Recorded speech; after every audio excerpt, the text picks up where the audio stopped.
বরের বার্থডের কেক কাটবো, সন্ধ্যাবেলায় একটু বেরোবো। তো এই ড্রেসটা পরে রেডি হয়ে গেছি, অনেক দিন পরে আবার এরকম করে একটু সাজলাম।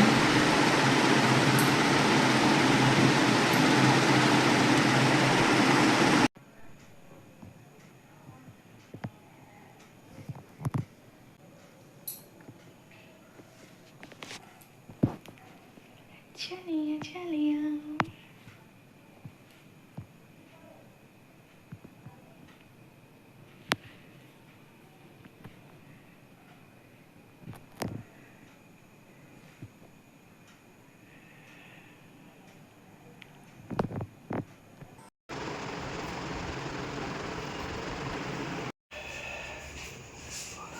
এই যে বার্থডে বয়, ফ্যান চালালে সব উড়ে যাচ্ছে এখন গরমে।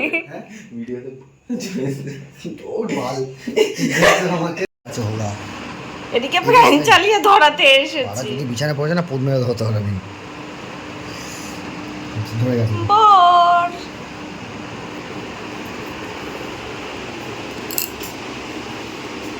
বরটা ঘেমে যাচ্ছে।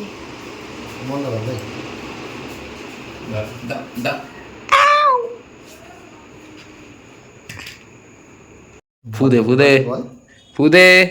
Happy birthday to you, happy birthday to you, dear husband. Happy birthday to you.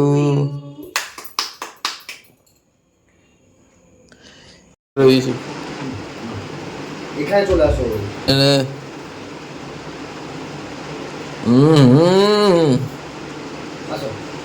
আমাকে আইতে হবে। আমি ক্যামেরা কি করে আইবো? ব্লগ হবে উল্টে দিয়েছে বা ঘুরিয়ে দিয়েছে। হচ্ছে তো, আচ্ছা হচ্ছে তো, এরকম করেই করেছিল। হ্যাঁ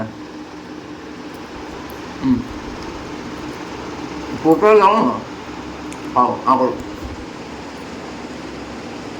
এবার আমার দিকে ঘুরাও একবার, আমি কেকটা খাওয়াচ্ছি। ওর কাছে দাও তুমি, তারপরে পারবে না, ওকে দাও। আরে বাবা ব্লগার আছে, ব্লগার একটা তো ভিডিও দেখতে পারলাম না। না করো, পুরোটা নাও। ব্লগার আছে, এটা আঙুলটা চাটো।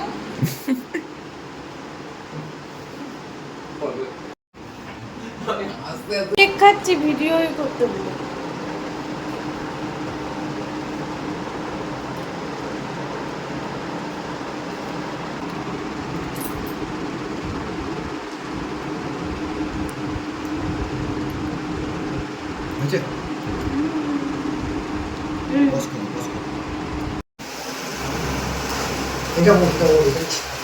তারপর দুজনে রেডি হয়ে বেরিয়ে পড়লাম। যদিও আমার দেওয়া কেকটা কাটিং করার আগেই রেডি হয়ে গেছিলাম, ওর ফ্রেন্ডরা ওকে ডেকেছিল বার্থডের কেক কাটিং করার জন্য, তো সেখানেই যাচ্ছি আমরা।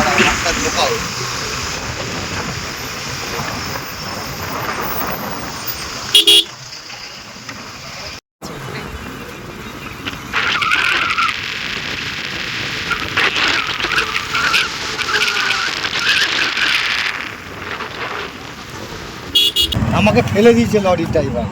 ওদের তো বাবাই ছিলাম, ডিগবাজি গেছে, চারপাশে ডিগবাজি গেছে। 3 দিন যাতে হাঁটতে পারছিলাম, বাবার তো এখন হাত ফ্র্যাকচার হয়ে আছে পুরো। তাই মানে শুভজি? না না শুভজি না ভাই। এই মোমবাতিগুলো ভালো। Happy birthday to you, happy birthday. কত বছর হলো?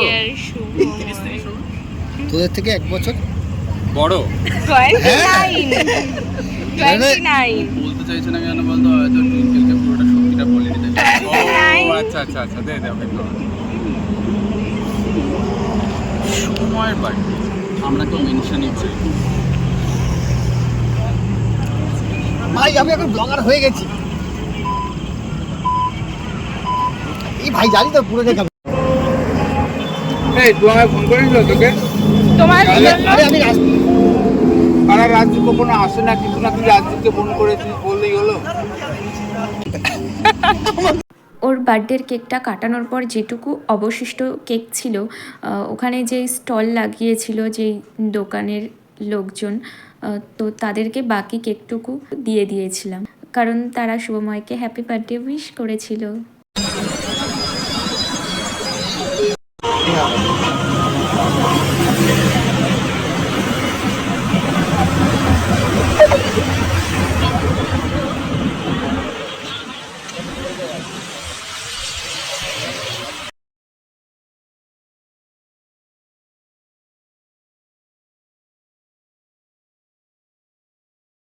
এরপর আমরা কিছুক্ষণ আড্ডা দিই, তারপর শুভময় কিছু খাবার অর্ডার করে ওদের জন্য, দেন বিল মিটিয়ে আমরা ওখান থেকে চলে আসি। এখন আমরা বাড়ির দিকে যাচ্ছি। ভিডিওটা ভালো লাগলে অবশ্যই তোমরা লাইক কমেন্ট করবে।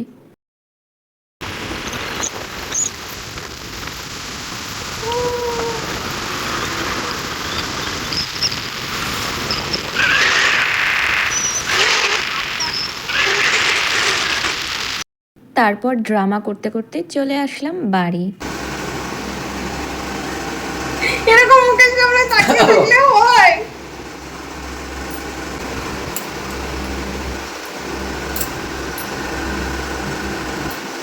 ওরা ভাবছে কতক্ষণে আমার ভিডিও করা শেষ হবে আর ফোনটা আমার কাছ থেকে নেবে।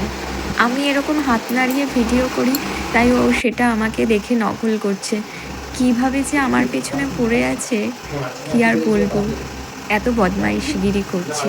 কাল দুপুরে রান্না করার সময় গরম কড়াইয়ে ছ্যাঁকা খেয়েছিলাম, বাট তখন বুঝতে পারিনি যে এরকম কালো দাগ হয়ে যাবে। তখন জ্বলছিল, এরকম কালো দাগ তখন হয়নি।